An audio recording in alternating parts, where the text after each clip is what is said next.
ओम राधाई स्वा। श्री राधारानी सरकार की जय हो, जय जयकार हो। उनके श्री कृष्ण जी की जय हो, जय जयकार हो। उनके असखी मंडल की जय हो, जय जयकार हो। उनके नित्य उन्नीत सकल जूथ की जय हो, जय जयकार हो। उनके नित्य उन्नीत सकल दरबार की जय हो, जय जयकार हो। उनके नित्य सकल परिकर की जय हो, जय जयकार हो। ओम राधाई स्वाहा।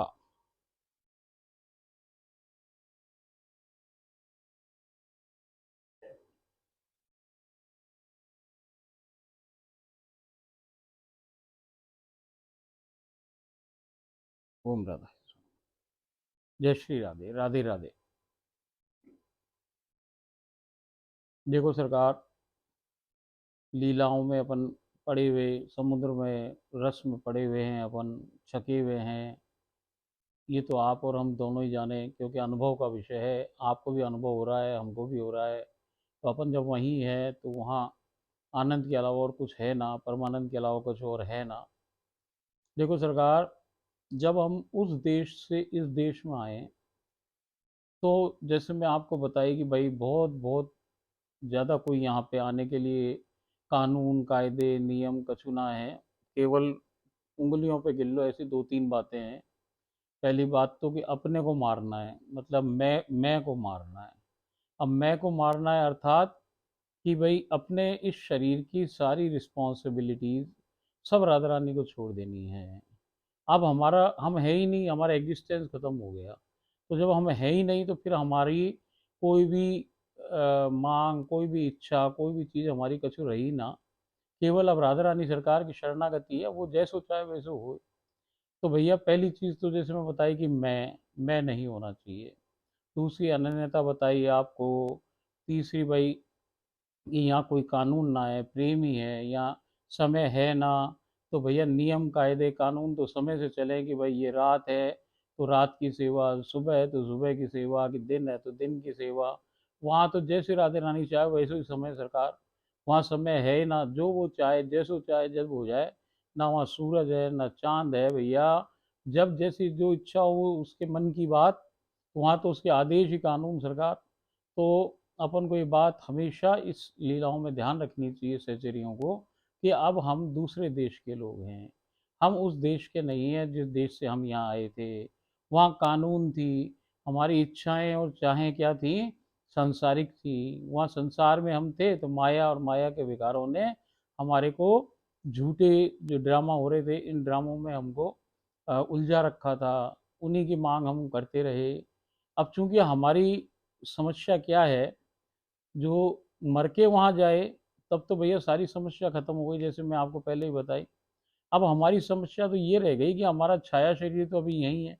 और जो मरे बाद जाए भगवान के लीला में, गोलोक में, नित्य वृंदावन में, नित्य गोलोक में, वो हम पहले ही चले गए। वो चीज़ जो जानी थी वो तो वही है। अब हमारी ये छाया शरीर यहाँ रह गया। अब सारी समस्या इस छाया शरीर की है। अब जब छाया शरीर भी राधा में हो जाए तो ये भी सब समस्या दूर हो जाए सरकार। ये सारी बातें मैं आपको इसको कहूँ बताऊँ कि भाई आने वाली लीलाओं में इनके बारे में आपको कई बार चर्चाएं आएंगी। तो ये बात अपन को क्लियर होनी चाहिए कि राधा रानी सरकार से हमारे को वहाँ कोई मांग ना करनी है। वहाँ हमें कछु ना करना भाई साहब। वहाँ हम हैं। तो ये जो छाया शरीर है, ये सबका किससे चल रहा है, हम जिंदा किस चीज़ से हैं। हम जिंदा हैं कि कोई ऐसी चीज़ है हमारे अंदर जो कि हमारे को ये चला रही है। और जब ये निकल के चली जाए भाई साहब, तो वही शरीर हमारा लाश हो जाता है। अब चूंकि लाश, अब जब वो जो चीज़ मैं कहूँ कि आपसे वो तो गोलोक चली गई, तो गोलोक चली गई, तो अब ये जो छाया शरीर है ये भी लाश के माफी की है। तो भाई फिर ये काम कैसे कर रहा है, इसमें सब कुछ ये हो कैसे रहा है। सारी रिस्पॉन्सिबिलिटीज है, सब कुछ है, परिवार है, सब है, नौकरी पेशा है, जो भी जो कछु है संसार के लोग हैं, वही सारी समस्या हमारी भी है। तो सरकार इसकी ये कैसे चालू है, क्योंकि जो मरे बाद जाए जब तो कोई समस्या ना। अब हमारे संग समस्या है कि ये शरीर यहाँ पड़ा हुआ है और इसकी बैटरी भी गायब हो गई भाई साहब। तो अब ये बिना बैटरी के कैसे चल रहा है। अब ये राधा रानी की शक्ति से चल रहा है। अब इसमें वो सेल लगाने की जरूरत नहीं, क्योंकि जो हमारी अंदर की बॉडी है, जिसका ये कपड़ा था, वो शरीर वहां पे पहुंच गया है। अब जो ये कपड़ा यहाँ पे पड़ा हुआ है, इसकी सुरक्षा राधा रानी सरकार स्वयं करे सरकार। और इससे संबंधित जो भी चीज़ें हैं, जो भी रिश्ते नाते हैं, उसकी सुरक्षा भी वही करे सरकार। इसलिए अब हमको इस छाया शरीर की, इस कपड़े की कोई चिंता नहीं करनी चाहिए। ये सारी बात मैं इसलिए बताई कि भाई आने वाली और लीलाओं में मुझे ध्यान है कि बहुत सारी लीलाओं में इन बातों की चर्चा होगी अभी। तो अपन को ये मालूम होना चाहिए कि वहाँ राधा रानी सरकार से हमारी कोई मांग नहीं है। हमारी मांग केवल मांग ना होकर हमारी वहाँ पे क्या है सेवा की पद्धति कि भाई राधा रानी सरकार उनके कान्हा कैसे प्रसन्न हो। हमारा काम इतना सही है सरकार, और कोई काम नहीं है वहाँ पे, चाहे वो छोटी कोई एक दासी है, चाहे वो किंकरी है कि मंजरी है कि कोई भी है, सहचरी है, इवन उनकी वो सखियां हैं, सबकी इच्छा क्या है कि ये युगल कैसे खुश हो जाए, बस यही वहाँ की मांग है, बस यही तरीका है। जी जान से पुरजोर कोशिश करके हर आदमी वहाँ क्या लग रहा है कि कैसे ये युगल हमसे रीझे, कैसे हम इसको सुख पहुँचाएं, जितना आनंद इसको मिल रहा है इस आनंद में कैसे वर्धन करें, यही सब प्रक्रियाएं वहाँ हों। तो आज हम अपन नई लीला में प्रवेश कर रहे हैं, और कल अपन ने कौन सी लीला करी थी देखते हैं सरकार। राधा रानी सरकार ने हमें किस लीला में कल किया था। कल हमको श्री लीला 91 के अंदर प्रवेश प्राप्त कराया था। आज हम श्री लीला 92 में प्रवेश कर रहे हैं, 92 नंबर की लीला में। आज प्रातःकाल मानसी में बैठते ही श्री जी उनके काना व असखियां प्रकट हो गई हैं। मैंने आप श्री व उनके काना के श्री चरणों को स्पर्श कर चूमा चूसा व चाटा है। श्री असखियों को सादर दंडवत की है। अब जैसे ये बैठे रोज, तो भाई वो फिर आ गई हैं वहाँ पे श्री जी, जो इनके विग्रह से पास ही हों वहीं आ जाएं वो। तो भाई इसने उनके स्पर्श किए, चरण वगैरह और सब किए, सादर दंडवत किए। आप श्री ने मेरा हाथ थाम कर ऊपर खींच लिया है जैसे रोज करें वो। अब मैं श्री लीला में प्रविष्ट हो गई हूँ। यहीं से श्री लीला चालू हो गई है। आप शिव में गोलोक के लंबे से सोपान से उतरकर नीचे आए हैं। अब ये कभी तो देखो आप ये सोपान से ऊपर जाएं, कभी नीचे आ जाएं, वहां की राम कहानी वही जाने सरकार, राधा रानी की कहानी राधा रानी जाने सरकार। पता नहीं वहां पे कब नीचे आते हैं कब ऊपर आते हैं, क्या है वहाँ अंदर। जैसे मैं आपको बताई भाई, ये सब कछु जो घटित हो रहा है ये कहाँ हो रहा है, राधा रानी सरकार के अंदर हो रहा है। संसार भी राधा रानी के अंदर ही है, बाहर ना है भाई साहब। तो ये पृथ्वी लोक संसार और सब कछु यही है अंदर के अंदर ही। तो कभी तो वो अपने शरीर में नीचे के हिस्से में आ जाती हैं, कभी ऊपर चली जाती हैं, कभी दाएं चल जाए कभी बाएं चल जाए, अगली की मर्जी सरकार। तो आज वो वापस नीचे की तरफ आई हैं कहीं। यहाँ एक अद्भुत सुंदर निकुंज अवस्थित है। अब ये कोई दूसरा निकुंज है, देखो रोज नए हुए हैं, इसमें हो सकेगा आपको लगे कि सिमिलर टाइप के, एक से सेम, पर एक से ना भैया, ये लिखने में एक से लगे, क्योंकि दूसरे को बदलने के लिए फिर दूसरी बात लाएं कहाँ से, इसलिए भैया वही उसी टाइप को लगे। आपसे मुझे इस निकुंज की सुंदरतम छटा का अवलोकन इधर उधर विचरण कर करा रही हैं। अब वो घुमा रही है उसको, पूरा विहार हो रहा है, वन विहार निकुंज विहार। और उसमें कौन है उसके संग, और राधा रानी सरकार के संग कौन, कि भाई ये गीता बावरी है। और ये उसको पास पास ले जाके अपने फूलों के कभी पेड़ों को दिखाएं, कभी दुर्वा दिखा रही हैं, कभी भैया वो पहाड़ दिखाएं, कभी कोई नदी दिखा रही हैं, सारी चीजों का निकुंज का इसको विचरण करा रही हैं कि देखो ये भाई कितना अजब अनोखा ये निकुंज है। मैं उस निकुंज की अभिराम छवि छटा को अपलक निहार रही हूँ। भैया वो इतना सुंदर है कि इसकी आंखें नहीं झपक रही। ऐसी प्रकृति, ऐसी चीज इसने कभी अपनी देखी नहीं पूरी पृथ्वी पे। तो भैया ये हतप्रभ है, ये आंखें इसकी झपक ना रही और ये लगातार देखे जा रही है। अभिराम छवि है वो। प्राकृतिक सुंदरता का अभूतपूर्व नजारे से सजित रस के परमानंद का रसास्वादन कर मैं बोराई जा रही हूँ। वो कह रही है भैया ये जो प्रकृति है, ये प्रकृति वो ना है। इसीलिए तो राधा रानी को एक नाम है सब, मूल प्रकृति। यही मूल प्रकृति है सरकार। सारी प्रकृतियां जो नीचे जिसको हम प्रकृति कहें भाई, लोग इसमें ही उलझे पड़े, कोई सूरज में, कोई चांद में, कोई तारे में। भैया ये प्रकृति कछु ना, जो वहां की प्रकृति है वो प्रकृति अवर्णनीय है। उसका कोई वर्णन ना कर सके, उसकी सुंदरता को कोई बता नहीं सके सरकार। वो ऐसी प्रकृति भाई कि वहां पे क्या तो रंग है, कैसे फूल हैं, कैसे पेड़ हैं। हम हमारी प्रकृति को देख के इठरा रहे हैं, अरे भैया कोई स्विट्जरलैंड जा रहा है, कोई कश्मीर घूमने जा रहा है प्रकृति देखने। अरे भैया प्रकृति देखने हो तो हमारे पास आओ, हमारे पास आओ, हम दिखाएं तुम्हें मूल प्रकृति कैसी हो सरकार। चलो गोलोक, चलो नित्य वृंदावन, चलो भाई साहब वहाँ, वहाँ देखो कैसी हुई प्रकृति किसे कहें। ये तो कोई सुई का दाना निकल करके आ जाए भाई, एक बूंद का भी करोड़वां करोड़वां करोड़वां करोड़वां हिस्सा है यहाँ की प्रकृति। वहाँ की प्रकृति को वर्णन अपरंपार है। पागल हो गई वो देख के सरकार, वो बोर आ गई है। पृथ्वी लोक के जीवों को इस अद्भुत सुंदरता का वर्णन कर सकना लेखनी के बस की बात नहीं है। वो कह रही है संसार वालों को क्या बताएं भाई कि वो प्रकृति क्या है, क्योंकि संसार वालों की सोच समझ बुद्धि सबसे परे की बात है। कभी उनने न सोते न जागृत न सुषुप्ति कभी वैसी चीज देखी ना, तो उसके बारे में क्या चर्चा करें। और फिर चर्चा करें तो लिखें क्या, कोई शब्द ही ना आए हैं लिखने के लिए, क्योंकि ऐसी चीज कोई अभी तक देखी ही नहीं। जिसने शब्दावली किसने बनाई, जीव ने ही तो बनाई भाई साहब। उसने जो देखा उसके शब्द बना दिए, जो ना देखा उसके कैसे बनाए। तो भैया इसीलिए उसका वर्णन असंभव है।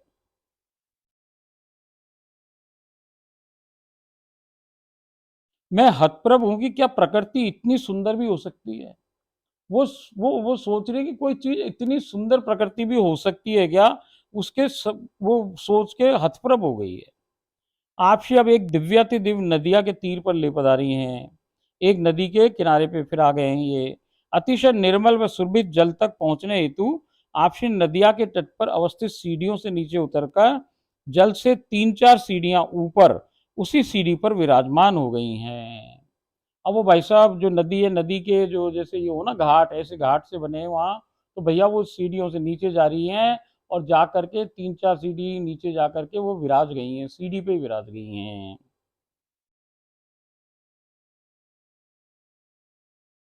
अब ये गीता बावरी ने क्या किया कि मैं जल में प्रवेश कर जल लेकर आपसी के निकट आई हूँ। वह जल से आपसी के श्री चरणों का अभिषेक कराया है। मैंने उस अभिषेक किए जल का पान कर लिया है। इसी बीच आपसी के काना में असखियां भी प्रकट हो गई हैं। अब ये देखो सरकार, सामने महारानी बैठी है। अब नौकरानी क्या करे सरकार, वो नीचे फट भाग के दौड़ के नीचे गई और उनके चरणों को अभिषेक कराया है उसने। अब वो उस जल से अभिषेक करा के जो जो जल बचा उसको वो उसने पान कर लिया है। क्योंकि भैया वही तो गुण करे, राधा रानी के चरण से निकली हुई जो भी चीज है, विग्रह से पूरे से निकली जो भी चीज है सरकार, वो तो कृपा, ऐसी अद्भुत कृपा को रस सरकार, उसको कोई ग्रहण कर ले पा ले तो वो तो भाई साहब उसकी तो भाग्य का क्या कहना सरकार। इसमें बुद्धि आई, ये फटाफट गई नीचे, क्योंकि यहाँ विवेक जागृत है। ये मैंने उसको नहीं बताई ये कहानी, ये अपने आप ही होती है परिस्थिति के अनुसार। भाई वो नीचे उतर के गई, जल लाई, जल से अभिषेक कराया उसने, जल को पान कर लिया है। मगर उसने कभी मेरी लीलाएं सुनी, मेरे मेरे संग घटित बातें कभी सुनी है तो उसके उसने अपने मानस पटल पे लिख लिए वो बातें, उनको वो वहां पे दोहराए।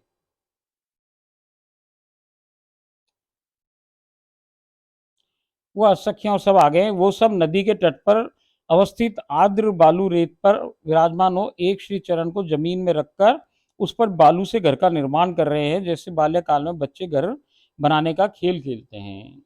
अब देखो सरकार वहां हो क्या रहा है। अब वो जो नदी के ऊपर जो पास में जो किनारे पे जो बालू रहे, तो वो बालू गीली है। वो जब जल की लहरें आए तो वो गीली हो जाए। अब वो गीले बालू की जल पे ही बैठ गए, वो उस पे बालू पे बैठ गए गीली गीली पे सब लोग। और अपना एक पाँव अपन करें ना बचपन में कि भाई एक पाँव करके और उसको पूरी तरफ से उस पे बालू डाल लें और उसका एक घर सा बन जाए, फिर वो पैर को बाहर निकाल लें तो वो दरवाजा बन जाए घर का। ऐसा सा घर बना रहे हैं सब लोग वहाँ। और फिर घर बना करके उसको सुंदरता से सजा भी रहे हैं कि उसमें निकुंज बना रहे हैं, कि वो महल जैसा शेप दे रहे हैं।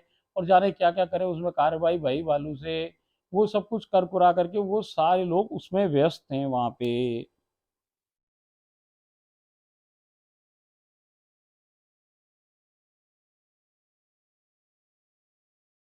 और वो कह रहे हैं आपसी व मैं भी ऊपर आकर उस कीड़ा में सम्मिलित हो गए हैं। राधा रानी सरकार और ये भी वही बना रहे हैं। सबने अपने अपने बालू से निर्मित घरों का निर्माण कर लिया है, सबने बढ़िया आलीशान सुंदर सुंदर घर बना लिए हैं। सब लोग अपने अपने घरों के शीश पर झंडा फहरा रहे हैं। सब लोगों ने एक झंडा लिया और झंडा लगा के उन महल के ऊपर झंडा लगा रहे हैं। अब वो क्या करिए, झंडा फहरा रहे हैं। आप श्री ने मेरे द्वारा निर्मित घर के ऊपर एक झंडा लगाकर फहराया है। बाकी सबने तो अपने अपने झंडे बनाए सरकार, और वो घरों पे लगाए हैं। इसने जो घर बनाया उसके लिए आप श्री ने हाथ में तुरंत एक झंडा आ गया है, और आप श्री ने वो झंडा उस पर रोपित करके फहरा दिया है। बाकी तो कान्हा जी ने अपना बनाया, अस्सकियों ने अपने बनाए हैं, मगर इसके घर पे झंडा किसने लगाया? राधा रानी सरकार ने लगा दिया है।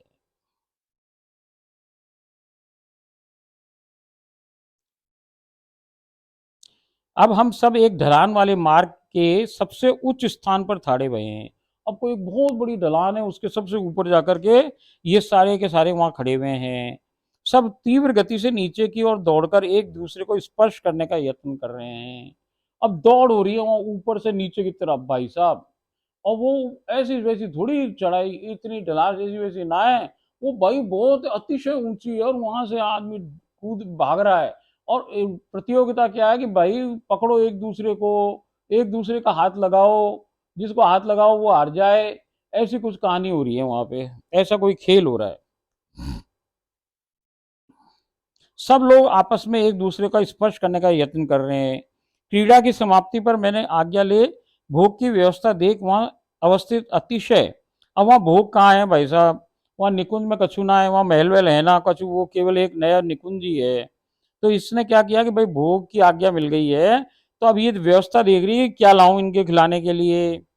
तो इसने देखा कि वहां अतिशय सुंदर व दिव्य सुनहरी फलों से लदे बगीचे, जो कि आम संतरे व अमृत फल अमरूद अपने फरिये में बहुत से एकत्रित कर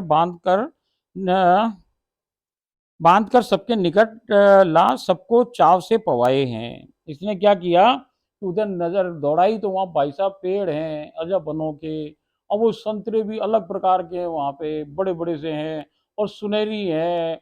और भाई साहब ऐसे ही आम भी बड़े बड़े से आम हैं, ऐसे अमरूद भी अलग तरह के ही हैं वहाँ। ये सारे बहुत सारे इकट्ठे करके अपने फरिये के अंदर बांध करके उनके पास ले आई है, और सबको चाव से पवा रही है। सभी फल अद्भुत व बड़े बड़े अतिशय स्वर्णमय चमकदार हैं। ये पृथ्वी जैसे ना है सरकार, नाम तो हम जाने ना उन फलों के।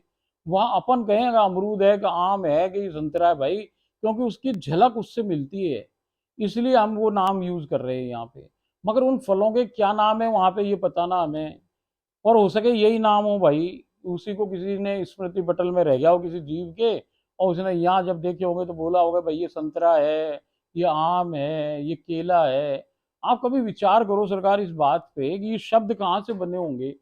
ये हर चीज का नाम एक ऐसा अजीब सा एक ही अलग नाम क्यों है? केले को केले ही क्यों कहें, अमरूद क्यों ना कहें? तो कोई ना कोई तो इसके पीछे रीजन होगा ना। तो ये रीजन यही है सरकार कि जब जीव आया कहाँ से है?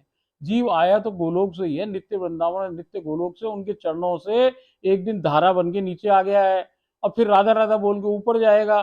तो जब वो नीचे गिरा ना, तो बाकी तो भाई साहब माया ने उसकी सारी स्मृति खत्म कर दी।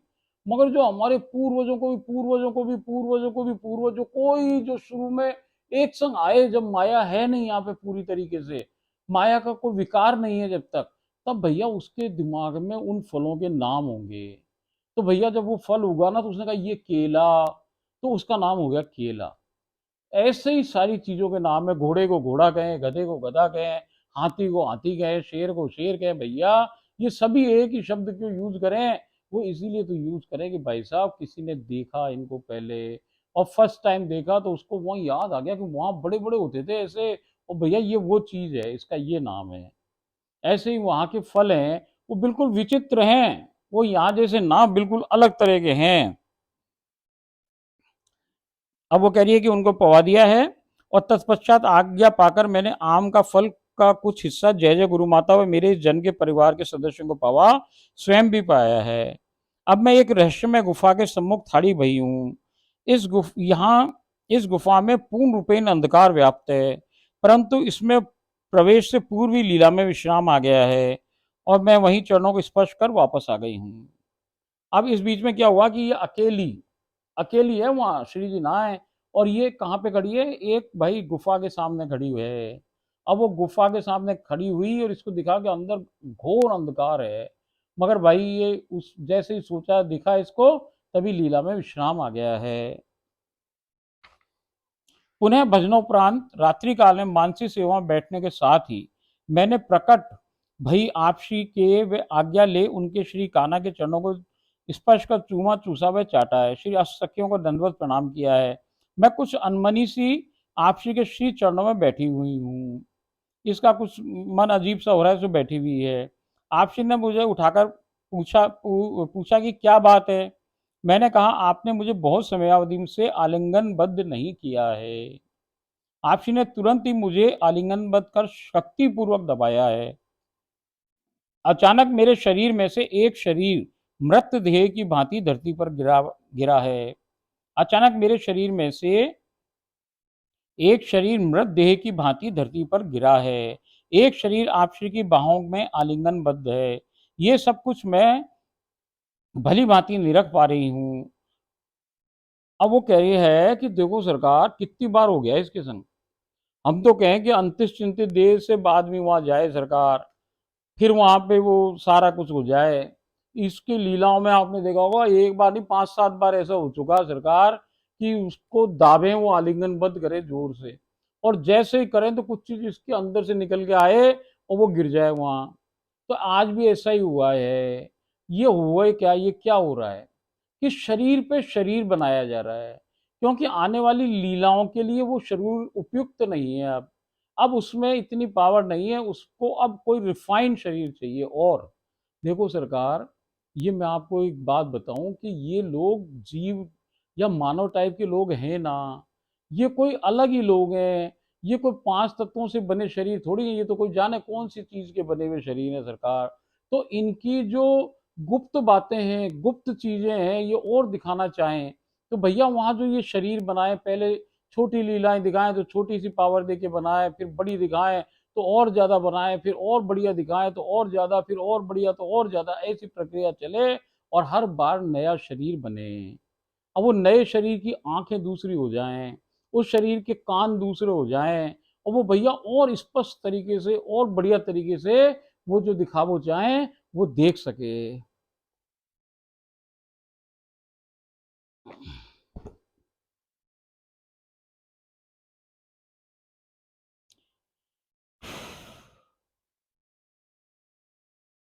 अब वो उसको दिख भी रहा था कि मेरा शरीर निकल के बाहर चला गया है। अब उसी अज्ञात व अंधकार में कंदरा के सम्मुख आपसी व मैं थाड़े भये हैं। अब ये दोनों वहीं आ गए हैं। इस कंदरा की झलकियां मैं कई दिवस से देख रही हूँ, बहुत दिनों से इसको वो गुफा दिख रही है। उसमें प्रवेश पूर्व मैंने बाहर अवस्थित एक जलती हुई मशाल अपने हाथ में थाम ली है। अब ये फिर इसने आज मशाल थाम ली है। क्योंकि गुफा बिल्कुल अंधकार में है, आपसी ने मेरा एक हाथ थामा और हम उस कंदरा में प्रविष्ट हो गए हैं। गुफा ज्यादा चौड़ी नहीं है। उसमें कभी समतल मार्ग है तो कभी हम सोपान पर चढ़ रहे हैं। तत्पश्चात पुनः समतल मार्ग पर हम सोपान से नीचे उतर रहे हैं। इसी प्रकार के अजीबो गरीब मार्ग पर हम अग्रसर हैं। तभी एक स्थान पर पहुंच आपसी ने मसाल को फूंक कर बुझा दिया है। चहुं ओर अंधकार व्याप्त हो गया है। आपसी ने लगातार मेरा हाथ थामा हुआ है। कुछ ही आगे आने पर अचानक वहां आती प्रकाश की किरणों से सब कुछ दृश्यमान हो गया है। वो कह रही है भाई, वहां बिल्कुल अंधकार था और वो अंधकार के अंदर ही चल रहे हैं। कभी सीढ़ियां आ रही हैं, कभी भैया वो नीचे आ रही हैं, कभी ऊपर जा रहे हैं, कभी समतल मैदान टाइप का आ रहा है। इस टाइप की वो गुफा है, अलग तरह की, एक सा रास्ता ना है उसमें। इसी प्रकार के अजीबो-गरीब मार्ग पर हम अग्रसर हैं। तभी एक स्थान पर पहुंचकर आपसी ने मशाल को फूंक कर बुझा दिया सरकार। अब वहां पे मशाल को फूंक के बंद कर दिया है। चहुं ओर अंधकार व्याप्त हो गया है। आपसी ने लगातार मेरा हाथ थामा हुआ है। कुछ ही आगे आने पर अचानक वहां आती प्रकाश की किरणों से सब कुछ दृश्यमान हो गया है।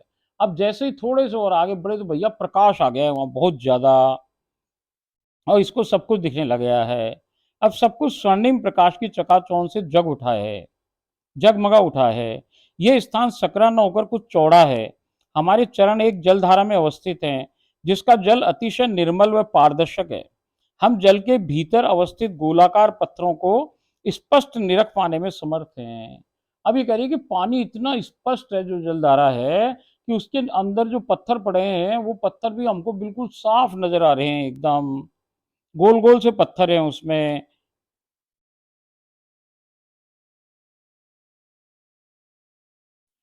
उस जल में बतके भी हैं, हंस त्वरित हो रहे हैं। छत व दोनों ओर की दीवारों पर लता पताकाओं से परिपूर्ण है, जिन पर स्वर्णिम फूल आच्छादित हैं। कंदरा के एक और सुनहरे फूलों से पूर्ण रूपेण ढके हुए पौधे लगे हुए हैं। और वो कह रही है कि जो वो छत है और जो दीवारें हैं वो लता पताकाओं से पटी पड़ी हैं, उसमें भांति भांति के फूल पत्तियां हैं। कंदरा के एक और सुनहरे फूलों से परिपूर्ण पूर्ण रूपेण ढके हुए पौधे लगे हुए हैं। एक तरफ कहिए कि केवल सुनहरी फूल ही है, वो फूलों की वो लता पताका हैं वहां, और उसके अंदर भांति भांति के सुनहरे फूल लगे हुए हैं, जिन पर बहुत से शुक पिक और सारिका बैठी हुई हैं। वहाँ मैना है, तोते हैं, और कई खग वहां पे बैठे हुए हैं। विभिन्न खगों की समुद्र ध्वनि गुफा में गुंजायमान हो संगीत का निर्माण कर रही है। सब राधा राधा बोल रहे हैं सरकार। वो चमकदार गोलाकार पत्थर जल में चलने पर हमारे चरणों में आ रहे हैं, और वो पत्थर जब वो चल रही है तो उनके पैरों में वो पत्थर का भी उसका अनुभव हो रहा है। मगर वो आज पत्थर पत्थर जैसे ना है सरकार, जैसे डनलप हो ना ऐसे हो गए वो। मतलब मुलायम पत्थर हैं वो, पत्थर तो दिख रहे तो पत्थर हैं, मगर आप उनको यूं दाबो तो स्पंज जैसे है। तो जब ये चरण धरे राधा रानी सरकार, तो भैया उनको कोई कष्ट ना हो रहा उससे कि भाई को पत्थरों पे चले तो उनके तलवों के अंदर कहीं प्रॉब्लम हो जाए, कोई दिक्कत हो जाए। तो वो सखी सहेचरी जो बना पत्थर है वो भैया बड़ा अनुभवी है, वो बड़ा बड़ा समझदार है। तो वो जब राधा रानी और ये चल रहे हैं तो वो अपने आप के अंदर डनलप पैदा कर लें कि जैसे राधा रानी पैर लगे तो भैया बिल्कुल सुकोमल, ऐसा लगे कि जैसे कोई धूप पे ही चल रहे हैं या मखमल पे ही चल रहे हैं, कि डल्लप पे ही चल रहे हैं, ऐसी स्थिति है वहां।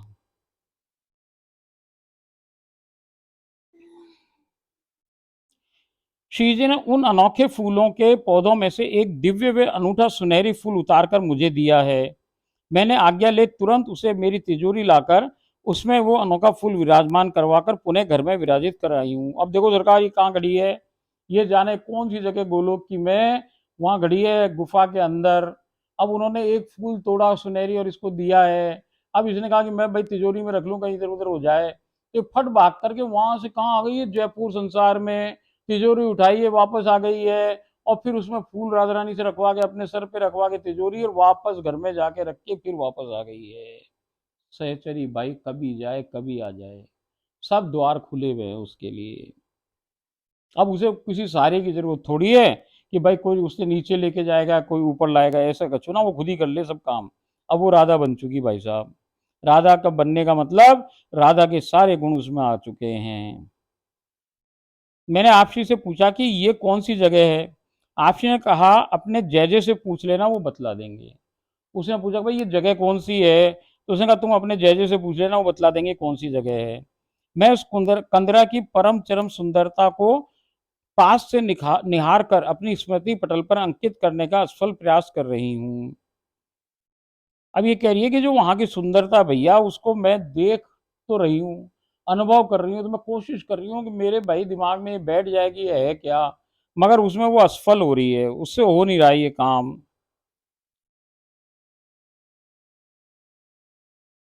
हम उस मार्ग पर कुछ और अग्रसर हुए हैं, ये थोड़े और आगे गए। अचानक सब कुछ अंधकार से ग्रसित हो गया, वापस अंधकार हो गया। अब कुछ भी दृश्यमान नहीं है। आपसी ने मेरा हाथ थाम रखा है। कुछ और आगे बढ़ने पर पुनः सब कुछ प्रकाशयुक्त हो गया है। मैं हतप्रभ हो निरख रही हूँ कि अब परिवेश बिल्कुल भिन्न हो गया है, गुफा लुप्त हो चुकी है। इसने पीछे मुड़ के देखा कि भाई गुफा उफा कौन सी थी जिसमें हम आए, अब गुफा उफा कुछ ना है सरकार। अब तो चित्र ही बदल गया है, जगह ही बदल गई है सरकार। अब हम शायद किसी अतिशय से भी अत्यधिक स्वर्णिम चमक से चकाचौंध होते अत्यंत भव्य भव्य महल के सम्मुख खड़े हुए हैं। अब यदि ये पहले वाला ही हो जिसमें हमेशा जाए, तो इसको ये बताने की जरूरत ना कि कोई भाई ये महल है कि नहीं है। ये कोई नई जगह है, ये कोई नया ही महल है, सब कुछ नया है ये, जो आज तक आप हम सब ये हम जो वर्णन करें हो सके बिल्कुल सिमिलर टाइप का लगे, सेम लगे, मगर ये कुछ और ही चीज है, कोई दूसरी जगह है सरकार। मैंने आपसे ये पूछा कि क्या हम गोलोक में किसी और स्थान पर आ गए हैं। आपश्री ने मुस्कुराते हुए कहा, अब ये बात नोट करने की है सरकार। आपश्री ने मुस्कुराते हुए कहा कि गोलोक अतिशय विशाल है, जिसका पार पाना किसी के लिए भी असंभव कार्य है। भाई गोलोक को कोई आरंभ पार ना है, कोई भी, यानी कोई भी नहीं जान सके कि गोलोक कितना बड़ा है, कहाँ है, क्या क्या वहां है, कुछ क्या क्या है, कोई जीव के बस की बात ना भैया। देवी देवता और बड़े बड़े भाई ये सब त्रिमूर्ति और सब महा जितने भी हैं, देवी देवताओं के भी देवी देवता भाई, आगे भगवान के भी भगवान तक को ना पता कि यहाँ क्या हो रहा है, क्या क्या चीज है, कोई आया ही नहीं वहां।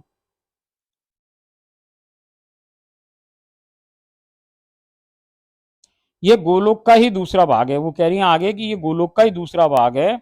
वहां चहु और सुनहरी सुकोमल दुर्वा का वृहद बाग अवस्थित है। और वहां भी एक कोई बाग है जो कि भाई स्वर्णिम उसका दुर्वा का है, जो कि स्वर्णिम सुमनों से आच्छादित वृक्षों से पटा पड़ा है। यहाँ भाई और रंग ना है, सब केवल आज केवल सोने ही सोने की चीजें दिख रही है इसको। हर वृक्ष स्वर्ण में फूलों से परिपूर्ण रूपेण आच्छादित है। महल के ऊपर जाने हेतु बीच में एक सीधे वे दोनों ओर गोलाकार आकृति में अत्यधिक सुंदर व बहुत चमकदार स्वर्णिम पत्थरों के विभिन्न रंगों की रत्नमणि जड़ित नक्काशीदार खंडों से निर्मित सोपान अवस्थित है। वो कह रही टाइलें किस चीज की बनी हुई है, सीढ़ियां बनी हुई हैं, एक तो ऐसे जा रही है गोल, एक ऐसे आ रही है और एक बीच में जा रही है। तो भैया वो तीन तरह की जो सीढ़ियां हैं उस पे जो टाइल्स लगे हैं वो हीरे माणक और ये जितने भाई साहब अपने रत्न मणियां हैं उनके टाइल्स हैं, और उस पे जो पेड़ और पौधे आ रहे हैं आसपास से वो अजीब प्रकार से सजा रखा है उनको, बहुत ही सुंदर रीति नीति से। हमारे कभी आप गार्डनों में जाओ तो जो बड़े अच्छे बागवान हो ना, वो क्या पेड़ों को बड़े बड़े आकृतियां दे दे, बढ़िया बढ़िया सुंदर सुंदर। यहाँ के तो बागवान भाई संसार की चीज कोई जाने, वो इसी को सजा सके। वहां की जो सहचरियां हैं भाई, वो इनसे तो करोड़ों करोड़ों करोड़ों करोड़ों अरबों गुना भाई ज्यादा जानकार है। वो तो भाई पारंगत हैं उसमें कारीगरी में। तो वो वहां जो करे ना, जिस प्रकार की उसकी साज श्रृंगार करें भाई, लता पताकाओं का, पेड़ों का, वृक्षों का, वो बहुत ही अलग प्रकार का है सरकार।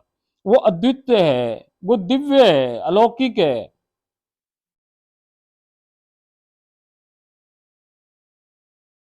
हम बीच वाली सीढ़ी से ऊपर चढ़ महल के स्वर्ण निर्मित बहुत विशाल प्रवेश द्वार के सम्मुख आप पहुंच गए हैं। आपसी का आगमन भाप द्वार के कपाट स्वतः ही खुल गए हैं। भीतर प्रवेश कर हम पुनः कुछ सीढ़ियों से नीचे आए हैं। अब हमने एक अतिशय विशाल हॉल में प्रवेश किया है, जहाँ की स्वर्ण निर्मित दीवारें व छत बहुत ही ऊंची हैं, जो कि भली भांति की रंगीन पारदर्शक मणियों से बने अति विशाल झूमरों से परिपूर्ण हैं, जिनमें से अतिशय सुंदर विभिन्न रंगों के प्रकाश का उत्सर्जन हो रहा है। हॉल में मोटे मोटे स्वर्ण निर्मित विशाल खंभे चौकोर लगे हैं, जो कि रंग बिरंगे अमूल्य रत्नमणि जड़ित हैं। उन पर शानदार नक्काशी हो रखी है। दीवारें चित्ताकर्षक रंगीन आकृतियों के चित्रण से अलंकृत हैं। हॉल के एक सिरे पर अतिशय विशाल व अवर्णनीय सुंदर स्वर्ण निर्मित विभिन्न रंगों की रत्नमणि जड़ित नक्काशीदार सिंहासन कुछ ऊंचाई पर अवस्थित है। देखो सरकार, यहाँ भी झूमर हैं और वो उनमें अलग अलग प्रकार के मणियों से बनी झूमरें हैं, और उनमें रंग भी अलग अलग प्रकार के निकल रहे हैं। मगर पूरा हॉल की दीवारें, छत और खंबे और जो कुछ वहाँ अवस्थित है वो सब स्वर्ण का बना हुआ है। अब वो स्वर्ण है कि स्वर्ण जैसी कोई भाई स्पेशल धातु है ये तो हम ना जाने, मगर कुछ उसमें से आभा जो निकले वो ऐसी निकल रही है जैसे सोने में से। हमारे सोने में से तो आभा भी नहीं निकले सरकार, वो दिखे दूर से सोना है, कोई लाइट शाइट डालो तो भाई कुछ चमक आए, मगर वहां तो चमक रहे हैं, उनमें से प्रकाश निकल रहा है, उनमें से प्रकाश निकल रहा है भैया सोने में से। और वो बड़े बड़े मोटे खंभे हैं, दीवारें ऊंची, वो छत बहुत ही ऊंची है, उस पर भी नक्काशियां हो रखी हैं, और उसके ऊपर भी भैया बहुत वो कंगूरे बन रहे हैं, आकृतियां बन रही हैं, खुदाई हो रखी है, बड़ी बहुत जबरदस्त हॉल है। और उसके बाद साइड में उसमें एक और आगे जाने पर एक बीचों बीच बहुत भारी सिंहासन लगा हुआ है और वो ऊंचाई पर अवस्थित है।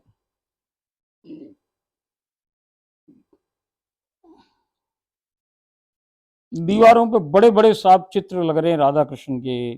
हॉल के एक सिरे पर अतिशय ये अपना हो गया सिंहासन ऊंचाई पर है, जिस पर आपसी के कान्हा शान से विराजमान है। वहां कान्हा जी बैठे हुए राधा रानी सरकार के। आपसी के आगमन को जान वो नीचे उतरे। वे आपसी का श्री हस्त कमल थाम सीढ़ियां चढ़कर ऊपर वाली सीढ़ी पर ही अतिशय मलूक युगल विराजमान हो गया है। अब भाई वो ऊपर बैठे थे कान्हा जी, जैसे राधा रानी आई वो नीचे उतर के आए, उनका हाथ थामा और उनको लेके ऊपर आ गए हैं। अब दोनों सिंहासन पे विराजित हैं।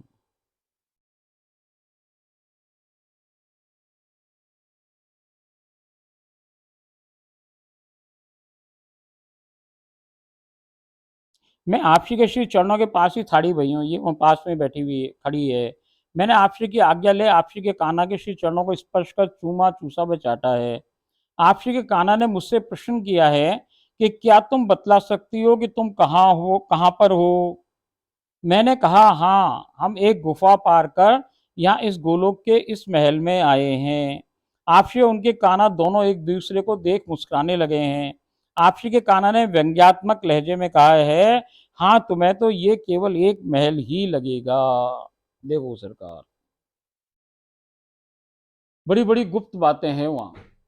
वो बेचारे, उसको अंतरंग सखी को भी पता ना कि ये है क्या, कहानी क्या हो रही है, मैं कहाँ आ गई, क्या हो गया, क्या हो रहा है। अब कृष्ण भगवान पूछ रहे हैं उससे कि क्या तुम बता सकती हो कि तुम कहाँ हो इस समय। अब वो कह रही है कि भाई मैं तो एक गुफा में से लाई श्री जी, और भाई मैं ये महल में आई हूँ, एक ये महल सा है कोई। अब वो हंस रहे हैं दोनों एक दूसरे को देख के। और वो कह रहे हैं भैया व्यंग्यात्मक तरीके से कि हाँ भाई तेरे लिए तो महल ही है और कछु ना है। अब ये क्या है सरकार, वो क्या पूछना चाह रहे हैं, क्यों हंस रहे हैं, क्यों भाई ऐसी बात उससे पूछी जा रही है। ये उसकी स्थिति जानने की बात है कि तेरे को अभी कुछ समझ में आया कि नहीं आया। देखो ये बहुत गुप्त बात है, पता नहीं बतानी चाहिए कि नहीं आपको, मगर मैं फिर भी बताऊं आपको। राधा रानी बताए, मैं क्या बताऊं। देखो सरकार, जैसे अपना ये हृदय होना, तो हृदय कमल के अंदर आपस में जो ये चैम्बर बने हुए हैं, दो ऊपर हैं और दो नीचे हैं, ये आपस में जुड़े हैं तो बीच में एक नली से जुड़े रहे हैं। ऐसे ही वहाँ की स्थिति जो उनका हृदय है, वहाँ पे भी दो भाग हैं उस हृदय के। ऊपर का भाग कृष्ण का भाग है और नीचे का भाग राधा रानी का भाग है। अब कृष्ण वाले भाग में भी महल हैं और वहाँ भी कुंजन है, कुंज वुंज है। और नीचे का जो महल है वो राधा रानी का महल है, और उसके अंदर भी क्या है, निकुंज वगैरह हैं। दोनों का कनेक्शन क्या है, ये जो दोनों का प्रेम है जिसे हम बांसुरी कहें, यही उन दोनों के मध्य का कनेक्शन है। और जो ये गुफा थी, जिस गुफा से वो यहाँ से इधर आई हैं, ये परिवेश में परिवर्तन क्यों हुआ कि भाई अब वो जहाँ थी वो जगह थी राधा रानी के महल की। आज ये उस महल से पहली बार बांसुरी से प्रवेश करके राधा रानी सरकार उसको कान्हा के महल में ले आई हैं। ये कान्हा जी का महल है।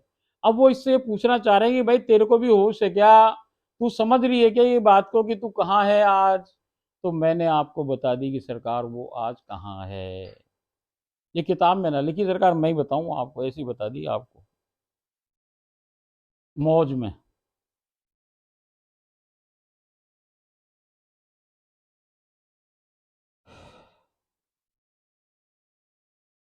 वो हंस रहे हैं और फिर भाई वो कह रहे हैं कि तेरे को केवल महल ही लगेगा।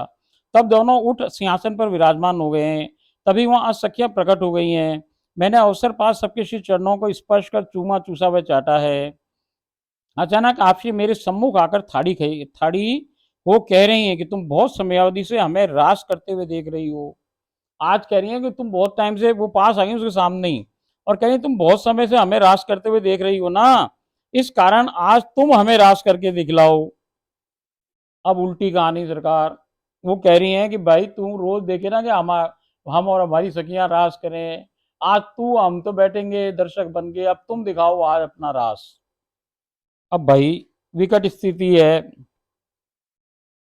मालकिन की आदेश है भाई, वो करे क्या। मैं असमंजस से भर गई हूँ, परंतु आपसी को कुछ कहना मैंने उचित नहीं समझा।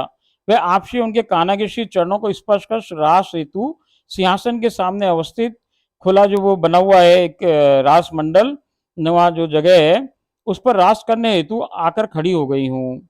आपसी ने उनके काना की कमर पर बंधे पटके से धंसी बांसुरी निकाल स्वयं ही वादन करना प्रारंभ कर दिया है। अब कान्हा जी से ना बजवा रही हूँ बांसुरी, उनसे उनने खींच ली बांसुरी, उनकी जो कमर में ठोसी रहे ना वो खींच ली, और खींच के खुद ही उसका बांसुरी का वादन करना चालू कर दिया है।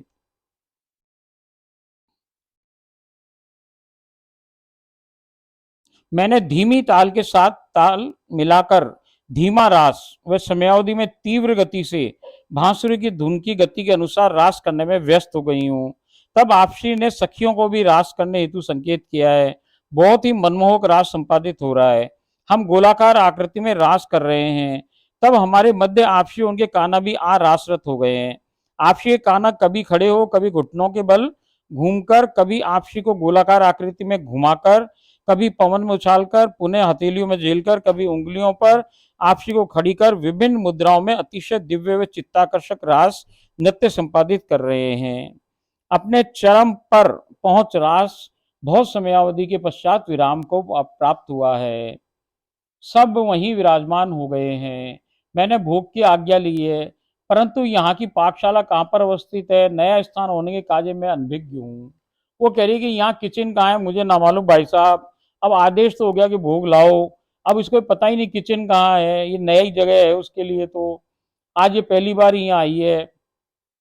आपने ललिता जी को संकेत किया है, वो मुझे पाकशाला में ले पधारी हैं और कह रही हैं कि सब कुछ पूर्व में ही सिद्ध है, तुम केवल नजर भर देख निरीक्षण कर लो। मैंने पाया तो पाकशाला बहुत ही सुंदर दासियों से परिपूर्ण है। सबको मैंने झुककर प्रणाम किया है। अब परंतु वहां उपस्थित एक 50-51 वर्ष की अतिशय सुंदर महिला मेरे पास आई। वह मुझे आलिंगनबद्ध किया, बहुत प्रेम किया और मेरे केशों पर अपना हाथ फेरा। मैं अनुभव कर रही हूँ कि वो मुझे भली भांति जानती है। आज भोग में नित्य नित्य सामग्री, अब वो पूरा भोग ही है, बहुत सारा वो लगा हुआ है अपने आप उसी के अंदर लगा हुआ है थालों के अंदर। तो ये थाल लेके आ गई है, एक थाल ये लाई है, 8 थाल वो लेके आई है। ये सब भोजन सामग्री एक बहुत बड़े स्वर्ण निर्मित थाल में भिन्न भिन्न कटोरियों में सुसज्जित है। थाल नक्काशीदार है, जल के गिलास भी स्वर्ण निर्मित वे बहुत बड़े बड़े से मनमोहक आकृति के हैं। एक थाल में वे अन्य 8 थाल 8 दासियां रास वाले स्थान के से नीचे चौकियों पर ला सुसज्जित किए हैं। आपसी उनके काना व सखियों ने नीचे आप बहुत रुचकर भोग पाया है। मैंने आपसी उनके काना के श्री हस्तकमलों को जल से स्वच्छ कर प्रक्षालित कर दिया है। सबको बीड़ा पाया है। आपसी ने भोजन के दौरान ही मुझे अपने पाए हुए लड्डू में से आधा पवाया है। मुझे स्वयं पा एक कमल पूरी सब्जी पर लगा लगा पवाया है। मैंने सबकी थालियों में से उच्छाष्टामृत एकत्र कर जय जय गुरु माता व मेरे जन्म के परिवार के सदस्यों को पवाकर स्वयं पाया है। आज हमारे लिए भी स्वर्ण के थाल में प्रसाद परोसा गया है, जिसे हमने शीघ्रातिशीघ्र पा लिया है। सखियां लुप्त हो गई हैं, आपसी उनके काना वहीं सीढ़ियों पर विराजमान है। मुझे जाने का संकेत हो गया है। मैंने श्री चरणों को स्पर्श कर पुनः वापस लौट आई हूँ। ओम राधा ये स्वाहा। देखो सरकार, वो किचन के जो बर्तन है वो भी अलग प्रकार के हैं। वो कह रही है गिलास को भांति बड़े हैं, मगर उसका शेप उसको समझ में ना रहा, उसने ऐसे शेप के गिलास देखे ना हैं। अब वो भाई साहब वो थालियां वहां पे हैं। और इसके पहले एक प्रमुख बात क्या घटी कि सारी दासियां तो अपने अपने कामों में लगी हुई हैं। कोई एक महिला है जो 50-51 साल की है सरकार, वो आई है, उसने इनको इसको गीता बावरी को आलिंगनबद्ध किया है, इसके केशों पे हाथ फेरा है, बड़ी मुस्कुराई हैं, और इसको ऐसा लग रहा है कि मैं इनको जानती हूँ। और वो उसने उसने इनको बहुत स्नेह किया है। फिर ये थाल लेकर के आ गई है, सबको भोग पवाया है, उच्छासनामृत खिला दिया है। अब वो औरत कौन है, ये आगे की लीलाओं में मालूम पड़ जाए सरकार, बाकी तो आप जानो कौन हो सके। ओम राधाए स्वाहा। अगली लीला में अपन कल फिर मिलेंगे। ओम राधाए स्वाहा।